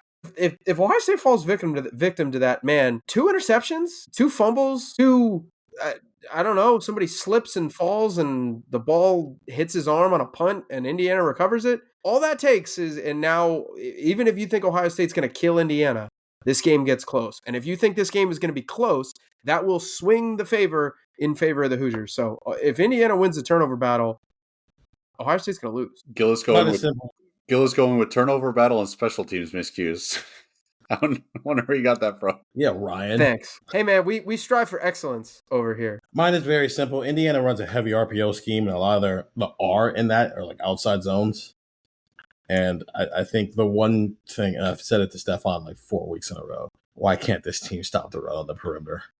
That's it. Just at the edge. Can't get out. Don't like. I think it's just at the edge in the run game. I think up the middle, ironically enough, has become so stout. And it's because Caden McDonald, the defensive lineman of the year in the Big Ten, has just been so awesome in there. I think on the edges, if Indiana can get out on the edge, and they've got 3 guys that they run the ball with. They got Roman Hemby, Kalen Black, and Kobe Martin. Roman Hemby's got 163 carries, Black's got 126, and Martin's got 70. So they just like Ohio State, it is kind of a running back by committee situation with Hemby being the best of the bunch. If they can get out on the edge and maybe have some explosives there, I think that's how Ohio State loses this game if they can't stop the runs on the perimeter. Because if you remember, even Michigan, before Jordan Marshall got down with a hurt, he was getting with a shoulder injury. He was getting out to the edge a little bit and making some runs happen. The first play of the game was a 36-yard run, and that was on the edge. So set the edge, or you might lose this football game. Most to gain, Indiana. Well, I guess we're going to start with Are we starting with Ohio State first, or are we starting with Indiana? Because it looks like we're starting with Ohio State. Okay, let's start with Indiana. Andrew, which Indiana player has the most to gain? Yeah, I went with Mikhail Kamara. Okay. This is somebody where I was kind of surprised that you look at his stats. Do you? I don't know if you guys know this offhand. Do you know how many sacks he has this year? Like 4. He has 1. Yeah, you're right. He has 1 sack, and his pressure rates, like if you look at PFF and stuff like that, his pressure rates are good, and he's also been hurt. But Mikhail Kamara is a good pass rusher who's going up against a really, really good player in Austin Sierreveld, and I think improving, maybe the word, like I don't know what you want to call it with Daniels, but like I think Daniels is a sturdy right tackle. This is a big game for Kamara because I think, the turnover battle that I was talking about that Indiana I think has to win. How do you do that? You get a hand in Julian Sayen's face. This is important, but I think Kamara's got a lot to prove here. Like he's from Northern Virginia. He was the prototypical JMU guy where he's a great player from a great program in Northern Virginia. Shout out Stonebridge in Loudoun County. That's where I'm from. He was just a dominant player for a program that like wins or competes for state championships every year. But he's also 6'1". If he was 6'3" or 6'4", he's probably playing at like Penn State right now. But he's not. He's 6'1". So he went to JMU, went to play for the Dukes. It was a great decision. He's a hell of a football player. And then he goes to Indiana. He needs to kind of prove something, I think, here of just, on the field against an opponent like Ohio State. But I think, for his future too, it's, hey, this is a really important game for him because the size is going to be a limiting factor. I think when you look at it, he didn't have a sack against Ohio State last year. He didn't have a sack against Notre Dame last year, 2 of their biggest games that they played. This is a big game for him, and I think he kind of needs to prove that, he can handle himself and that he can play well on a stage like this against an opponent like this. So Mikhail Kamara, who has been good despite 1 sack number, I think needs to get some sacks on Saturday. Stefan. Player I have from Indiana is Carter Smith, their left tackle. I think he's a guy who's been awesome this year. He won Offensive Lineman of the Year. I kind of was looking at some of the numbers because I was surprised that Austin Sierreveld wasn't a first-team selection for anyone. I think the coaches had him as a second team and the media had him as a third team. Maybe I have those flipped, but he was second and third team in some order. And Carter's, when I was looking at the numbers, I looked at some of Carter Smith's numbers, and 5 pressures allowed on the year is pretty stout, right? And all the PFF grades suggest that. And this is for guys in the trenches, you talk about Mikhail Kamara, for guys in the trenches, Ohio State is a big test for what's going to happen in the NFL, right? Like, I know Mendoza, NFL scouts are going to be watching very closely what he does against Ohio State's defense because that's the closest thing to an NFL defense. Carter Smith's going to be in charge of slowing down guys like Kenyatta Jackson and Arvell Reese and Caden Curry and Sonny Styles. Big test for him. I was looking at some of the mock drafts. There are some that have him kind of late first round. I think he's more likely to be, day 2 pick, somewhere late second, early third round. But you go out and you ball out against Arvell Reese and Kenyatta Jackson, Caden Curry, your draft stock's only going to get better. So I think Carter Smith has a lot to prove in this game, or a lot to gain, I should say. Ohio native, too. Mine's is D'Angelo Pons. I think it is criminal that he is not a Jim Thorpe Award finalist. We got to do better than that. It's LSU's Mansour Delane, who is the brother of Fahim Delane. So, Fahim, apparently it runs in the blood. So, let's see what you got next year. Caleb Downs and then Leonard Moore from Notre Dame, that cornerback. I think D'Angelo Pons might be the best cornerback in college football. What's his draft stock? I don't know about that. But last year when he lined up against Jeremiah Smith, JJ caught one ball. Last year when he lined up against Carnell Tate caught one 10-yard catch, and that was his only target in the game. Jeremiah Smith was 1 for 3. If he goes in there and does that again, not only is Ohio State potentially going to lose this game if he shuts one of those two guys down again, this is why we got to stop voting on the words so quickly, but it's just, I think he has the most to gain because there is literal money for D'Angelo Pons to be made in this game because Ohio State has the best wide receiver tandem in the country. And depending on how Indiana decides to play this, regardless, he is going to spend a lot of time on one of these guys. Maybe they put him on Carnell and they double JJ, or they put him on JJ and they double Carnell. But he has already proven last year he can cover these guys. He can play with these guys one-on-one. And I think that's a challenge to JJ and Carnell. I think they want to have a better game against this guy than they had a year ago. And again, he played high school football with Jeremiah Smith and Kenyatta Jackson at Chaminade High School in South Florida. Stefan wrote a story about them. He talked to their head coach, so go read it on the site, cleveland.com/OSU. But I just think that this dude is a dude, man, and he's going to get a stage here to go up against some pretty special receivers and really show what he's made of. And I think if he has a great day, I think he might turn some heads, especially on draft day. Gillis, Ohio State player, the most to gain. It's me. I have the most to gain because I think it's Davison Igbinosun. This is a big rep game for me. This is a big reputation game for Andrew Gillis. This is Gillis' national championship game. Yeah, this is big. I saw somebody posted on Twitter today that they, it's kind of probably looking like a second or a third round grade for Davison Igbinosun right now, but this is a big game for him. Obviously, he's been very aggressive, and this is the best passing attack that Ohio State will have faced all year. And you talk about Cooper and Surratt and Fernando Mendoza and that trio. This is big, and this is a very, very important game because Davison Igbinosun is going to show up at the combine and test through the wazoo. He's 6'2". He's like 195 pounds. He's physical. He's aggressive. Like he's got incredibly long arms. He's got everything you want in a true lockdown number one corner. And this is the game to give you the film behind it. This is the game to go from, this guy goes from 65th, 49th, 58th, something along those lines. This is that game from elevation of that to this dude's going 26th.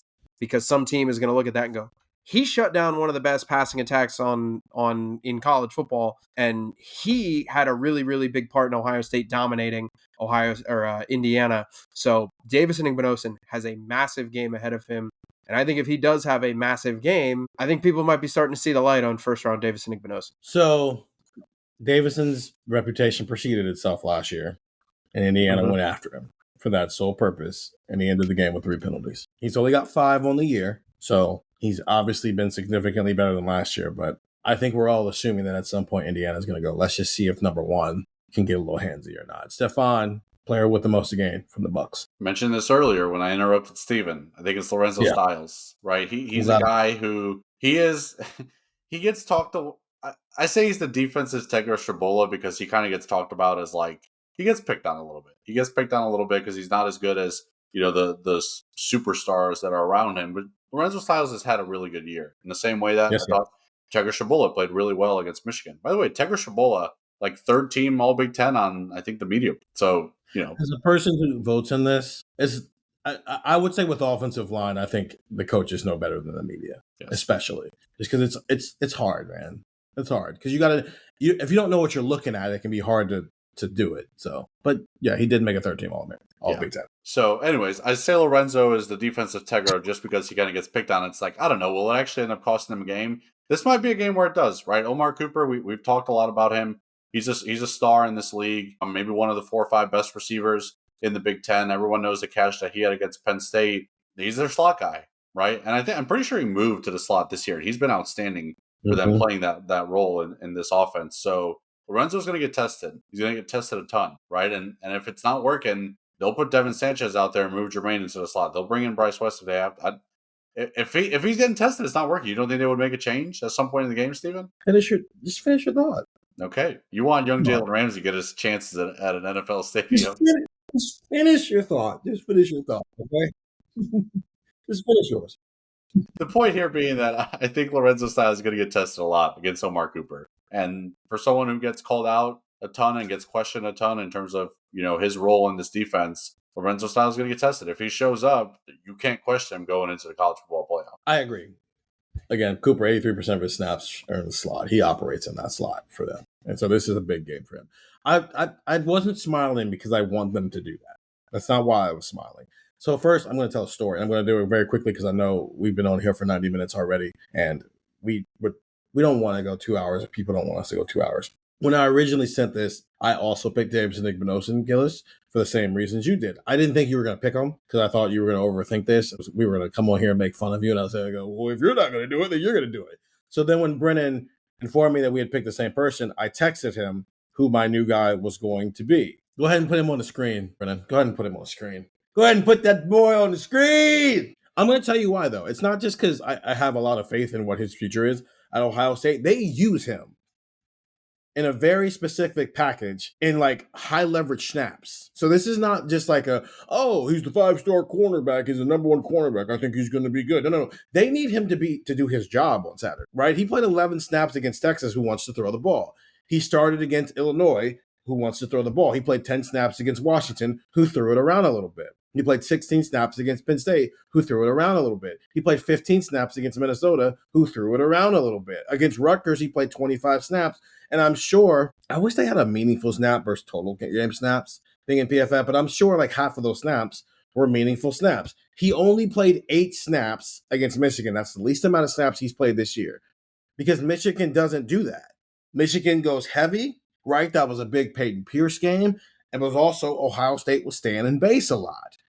But there were only 2 true freshmen who played against Michigan on like offense or defense. Obviously, Riley Pettijohn played on special teams, but only 2 true freshmen played on offense and defense. It's Nate Roberts and it's Devin Sanchez. And it's because they have fundamental roles, defined roles in what they do offensively. Does Gillis like the fact that one of Nate Roberts' defined roles is fullback? No, he doesn't, but it's a defined role. 12 games in, this is Nate Roberts' job. They're going to play 5 tight ends, and when they go with the heavy packages, he's going to be a fullback. When they go dime look, Lorenzo Styles goes back to free safety alongside of Jalen McClain. Caleb Downs comes down as essentially another linebacker. Arvo Reese comes down to the edge, and Jermaine Matthews comes into the slot. And your outside corners are Davison Igbinosun and Devin Sanchez. You are insane if you don't think on the first 3rd and long, they're not going to try to attack the true freshman. Rutgers did it. Yeah. So this is, when I say most of the game, this isn't, Devin Sanchez is going to leave this game and we're going to be going, take him in the first round right now. But it's the most of the game because he might play 18 snaps on Saturday. He might play 20 snaps on Saturday just because Indiana likes to throw the ball around and they go with that dime look a little bit more, which means they're going to need him. Which means that those 67 snaps against Illinois, time for those to pay off. The 28 against Wisconsin, time to pay off. The mistakes he made against UCLA and Rutgers that he can learn from, time for him to pay off. So that's why most to gain in terms of confidence, because he is still a true freshman and he's playing a very hard position to play. But also, what if he has a really good game and it sets up a guy that we think is going to be a starting cornerback here in 12 months? So his role, because of the style of team they're playing, is that much more important, the same way that Peyton Pierce's role last Saturday became a little bit more important because of matching personnel. So that's all it is. But also, yeah, I think he's the next Jalen Ramsey. I can say that. Two things can be true. Jalen Ramsey, former Jaguar, probably had some good games at Lucas Oil Stadium. You know who else Jalen Ramsey used to play for? Tim Walton. Just saying. It's a lot of ball talk. That was great. When the holidays start to feel a bit repetitive, reach for a Sprite Winter Spiced Cranberry and put your twist on tradition. A bold cranberry and winter spice flavor fusion, Sprite Winter Spiced Cranberry is a refreshing way to shake things up this sipping season. And only for a limited time. Sprite. Obey your thirst. The Disney Plus Hulu HBO Max bundle. The ultimate bundle at an unbelievable price. Starting at $19.99 a month. On Disney Plus, go behind the scenes with Taylor Swift in The End of an Era. Every single one of us all clicked together. Battle it out with The Roses on Hulu. Things are getting a little out of hand. Oh, you think? And don't miss The Conjuring, Last Rites on HBO Max. I don't know how to protect you this time. All these and more streaming this month. Plans starting at $19.99 a month. Terms apply. Visit Disney Plus Hulu HBO Max Bundle.com for details. Let's give some picks. It's been a minute since we did some ball talk. Man, it's just, we needed that.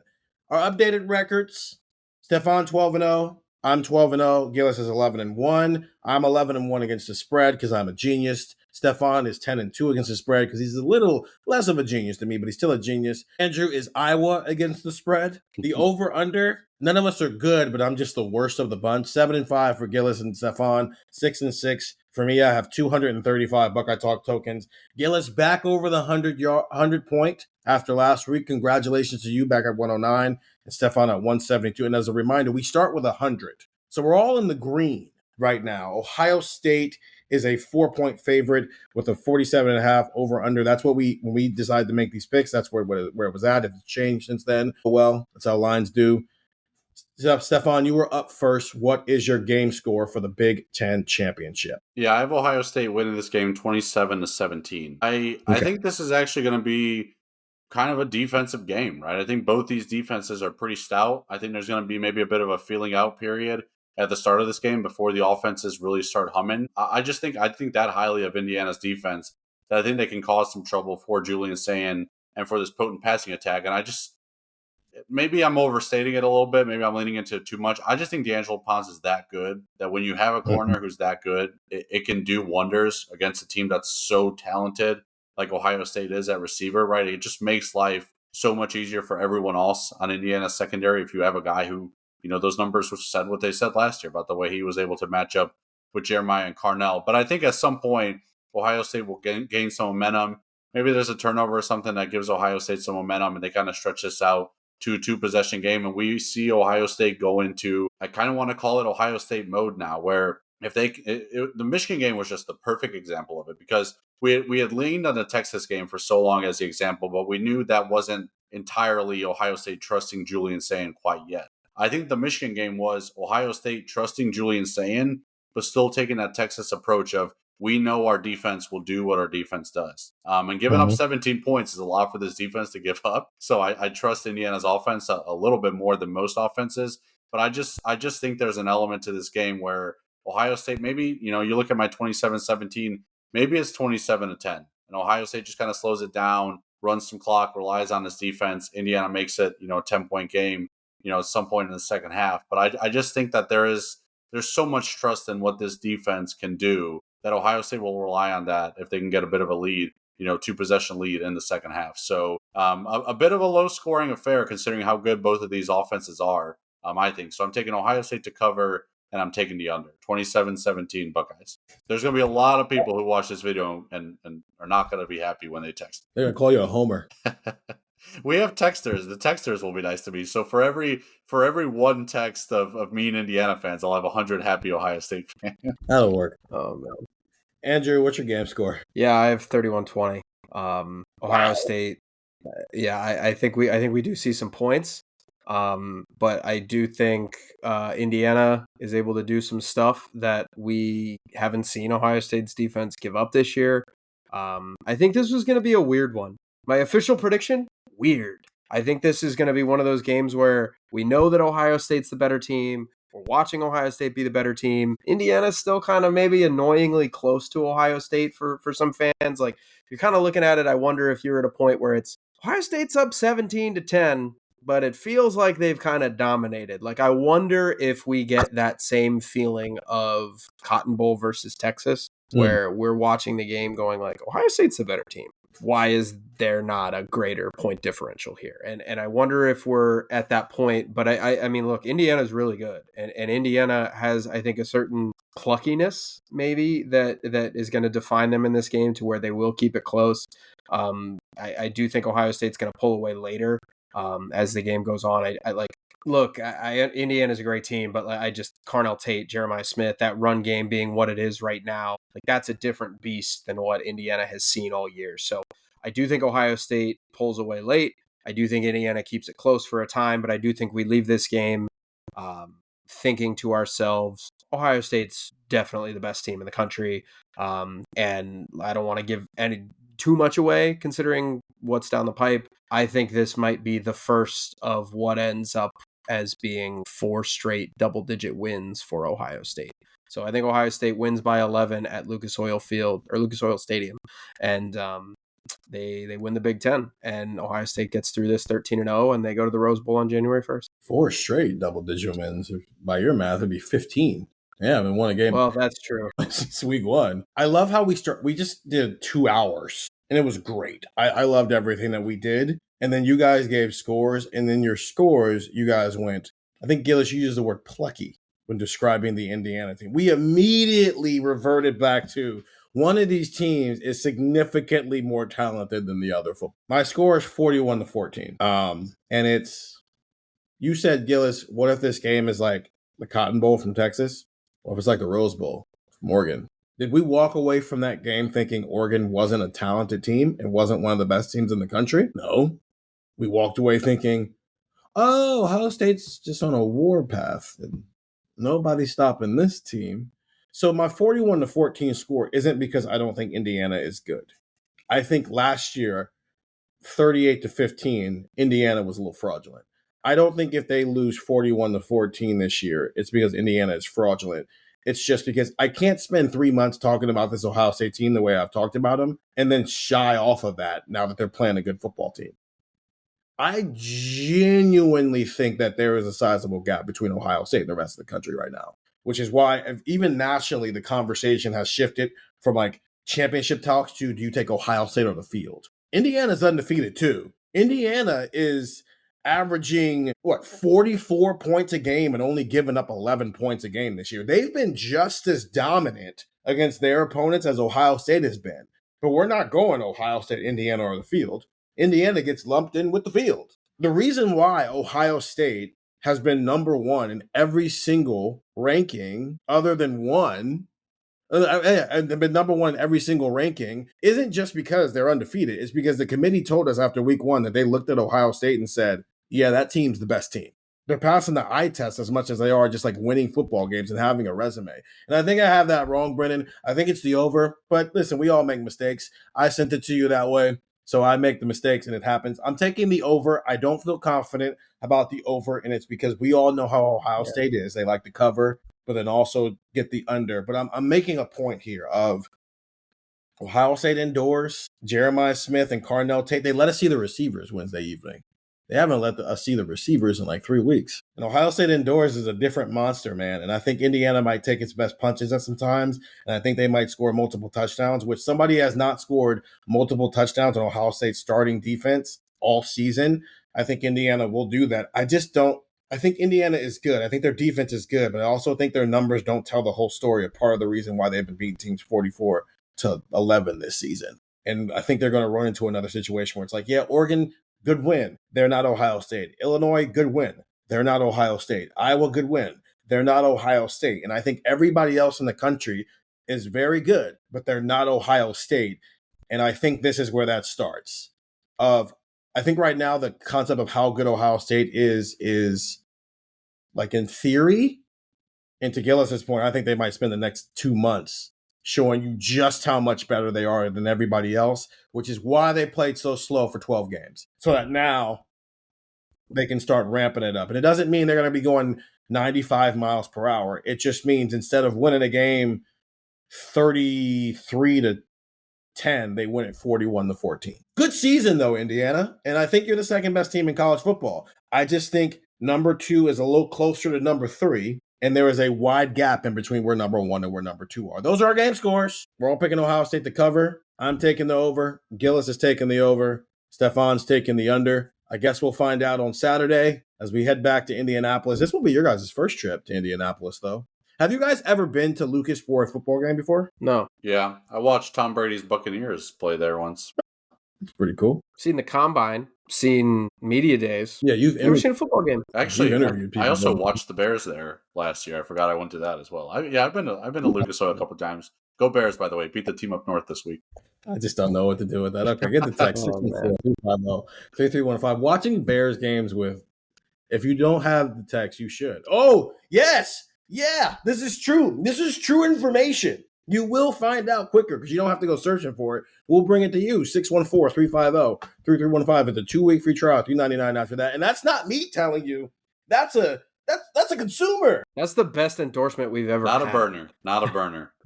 Not a burner. Yeah, because it didn't come from us and it was really good. No phone. Go get the text. This is a good time to get it, man. Listen, I don't know if anybody has a clear vision of when Chris Henry Jr. is going to make a decision or where he's going to go. Obviously, it's Ohio State, Oregon, and I'm sure it'll keep bouncing back and forth who has momentum. But when that information comes out, you're going to get a text that says, it's Andrew, 5-star wide receiver Chris Henry has signed with insert whatever school it is. You don't have to go to Twitter. You don't got to go Google it. You don't got to turn your TV on. The notification is going to come to your phone. That plus everything else under the sun that has happened. When Brian Hartline, the news broke that he was going to head to South Florida, guess where it was? In your phone. When Stefan got a new press release from the Big Ten about what the heck was going on with the equipment, it was in your phone. When we were sitting there talking with Mark Pantoni and Ryan Day, in your phone. You didn't even have to watch the Big Ten show about who was getting the awards.